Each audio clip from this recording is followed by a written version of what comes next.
जय गुरुदेव मेरे प्यारे साथियों, इंदिरा रावत राजस्थान अजमेर से। कहो साथियों कैसे हो? ईश्वर की दया से अच्छे ही होंगे। प्यारे साथियों, किसी ने क्या खूब कहा है कि उस दिन आप बड़े हो जाओगे जिस दिन आप अपने आंसू खुद पोंछ कर खुद ही खड़े हो जाओगे। तो प्यारे साथियों, आज मैं आप लोगों के सामने एक बहुत ही मोटिवेशनल स्टोरी लेके आई हूँ कि एक गांव था जिसके अंदर बहुत सारे लोग रहते थे और उनका किसी कारणवश इंद्र देवता से कहा-सुनी हो गई और इंद्र देवता उनकी बातों से रुष्ट हो गए और उनको बोल दिया कि अब 12 वर्षों तक हम तुम्हारे यहाँ पे बरसात ही नहीं करूँगा मैं। तो ये सुनकर किसान लोग बहुत ही परेशान और हैरान परेशान हो गए और बहुत ज़्यादा चिंता में पड़ गए कि अगर बरसात ही नहीं होगी तो हमारा तो जीवन यापन कैसे होगा, या हमारे तो सारी ज़िंदगी के कार्य हैं जो ठप हो जाएँगे। उनको अपनी गलती का एहसास हुआ कि हमें इंद्र देवता से कभी भी बहस नहीं करने का चाहिए। तो उन लोगों ने बैठकर काफ़ी प्लान किया कि अब क्या करना चाहिए। तो सबने सोचा कि भलाई तो हमारी इसी में है कि हमें इंद्र देवता से माफ़ी मांग लेनी चाहिए। तो वो सब इकट्ठे होकर इंद्र देवता को याद करने लगे और उनको पुकारने लगे। और इंद्र देवता जब उनके पास में प्रकट हुए तो उनसे सॉरी मांगने लगे और उनको कहने लगे कि हमारे से गलती हो गई है, लेकिन आपने जो 12 वर्ष तक नहीं बरसने का फैसला किया है, कृपया उसको चेंज कीजिए। तो इंद्र देवता तो बहुत ही ज़्यादा रुष्ट थे कि इन्होंने मेरा बहुत अपमान किया है, लेकिन इन सारे लोगों के सामने वो डायरेक्ट ऐसा नहीं बोल सकते थे। तो उन्होंने बोला कि अब जो मैंने कह दिया है वो तो होगा ही सही, लेकिन मैं क्या कर सकता हूँ? तो उन्होंने बोला कि कुछ तो ऑप्शन बताइए, कुछ तो तरीका होगा, इसके बिना तो हम भूखों मर जाएँगे। तो उन्होंने बोला कि मेरे पास और तो कोई ऑप्शन नहीं है, सिर्फ़ ये इतना ही हो सकता है कि आप शंकर भगवान को प्रसन्न कर लो और अगर शंकर भगवान डमरू बजा दे तो आपके यहाँ बरसात हो जाएगी। और ये कहकर वो अंतर्ध्यान हो गए। तो किसान सारे लोग सोचने लगे कि अब क्या कर सकते हैं, हमें शंकर भगवान को पसंद करना चाहिए। और इसी दरमियान इसी बीच में फटाफट इंद्र देवता भोले शंकर के पास में गए और उनको सारी बात कह सुनाई और बोला कि उन्होंने मुझे बहुत अप्रसन्न किया है और मुझसे बहुत ही अभद्रता से व्यवहार किया है। तो मैंने उनको बोल दिया, लेकिन जब वो उन्होंने मुझे वापस बोला तो मैंने उनको आपका नाम ले लिया, लेकिन अब मैं आपके पास में आया हूँ कि अब मेरी लाज रखना आपके हाथ में है। चाहे कुछ भी हो जाए, आप उनको कभी भी ये बरसात होने वाली बात नहीं कहिएगा और अपना डमरू नहीं बजाइएगा।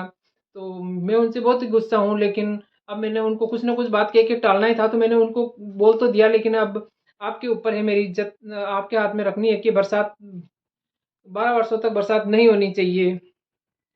तो शंकर भगवान ने उसको भी आश्वासन दे दिया और इंद्र देवता भी चले गए और गांव के सभी लोग इकट्ठा होकर भोले शंकर को याद करने लगे।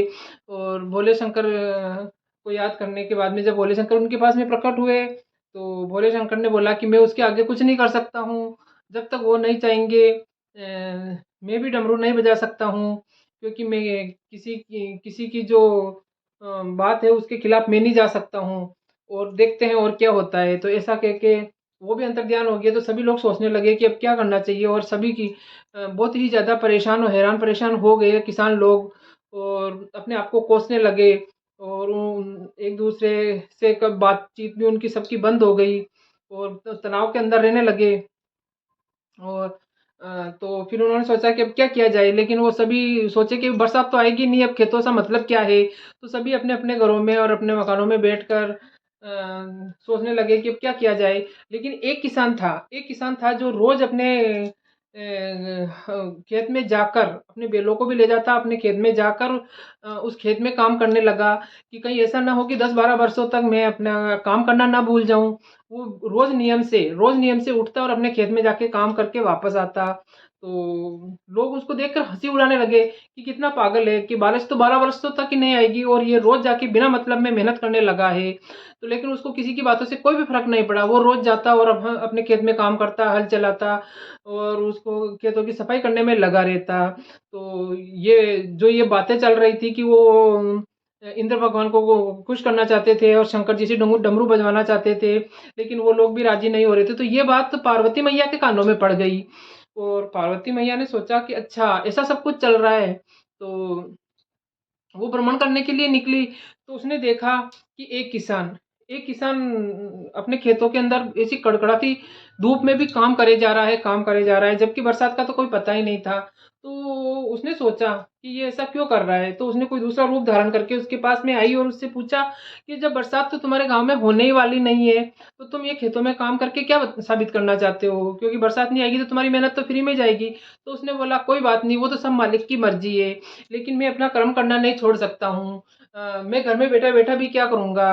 क्यों नहीं, ये मेरी आजीविका है, तो मैं इसके अंदर कुछ भी करूँ तो मैं इसमें काम करता रहूँगा। कहीं ऐसा ना हो कि 12 बरस के बाद में बरसात आए और मैं खेती करना, हल चलाना और खेतों में काम करना ही ना भूल जाऊँ। तो ये सुनकर पार्वती मैया, जो कि किसी दूसरी लेडीज़ के भेष में आई थी, सुनकर उसको बहुत ही अचरज हुआ कि बात तो ये सही कह रहा है। तो वो जैसे ही वहाँ से गई और महादेव जी के पास में पहुँची और महादेव जी को बोला कि मैं अभी धरती पर जाके आई हूँ।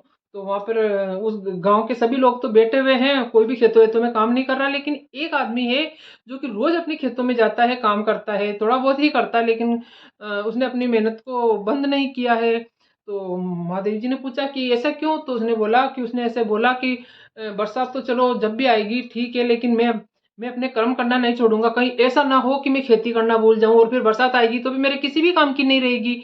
इसलिए मैं अपनी ये मेहनत तो हमेशा करता रहूँगा कि कहीं मैं काम करना भूल ना जाऊँ। तो उसने सोचा कि कहीं ऐसा ना हो कि आप भी अपना डमरू बजाना भूल ना जाएँ, क्योंकि आपने बोला है कि जब बरसात नहीं आएगी तो आप क्या आपके डमरू आने से ही बरसात आएगी, और कहीं अगर आप डमरू बजाना भूल गए तो उस महादेव जी को ये बात सही लगी और उसने सोचा कि चेक कर लेता हूँ एक बार मैं।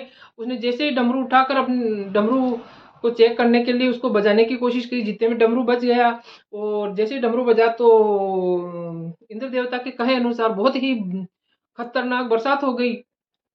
हाँ, और वहाँ से वो गुजर रहे थे तो वहाँ जहाँ डमरू बजाया तो वहीं उनका उसका खेत भी था और उसके आसपास में काफ़ी बरसात हो गई। बहुत अच्छी बरसात हो गई, जो कि उसने खेत-वेत सब तैयार कर रखे थे, तो उसने तुरंत बरसात आते ही उसने तुरंत फसल बो दी और उसके खेत के अंदर बहुत ही शानदार फसल लहलाने लगी थोड़े ही दिनों में।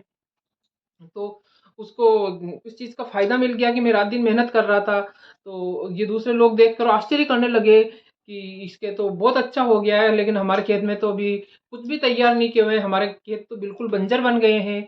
तो अब हमारे खेत में तो ऐसा नहीं होगा। इसी प्रकार तो मेरे प्यारे साथियों, अगर मेहनत इंसान करता रहेगा तो उसको एक ना एक दिन अवश्य ही उसका फल मिलेगा। कहने का मतलब है कि जैसे डमरू कभी भी बज सकता है, उसी प्रकार ईश्वर की दया कभी भी हो सकती है। तो अपना जो भी काम कर रहे हैं उसको करते जाइए।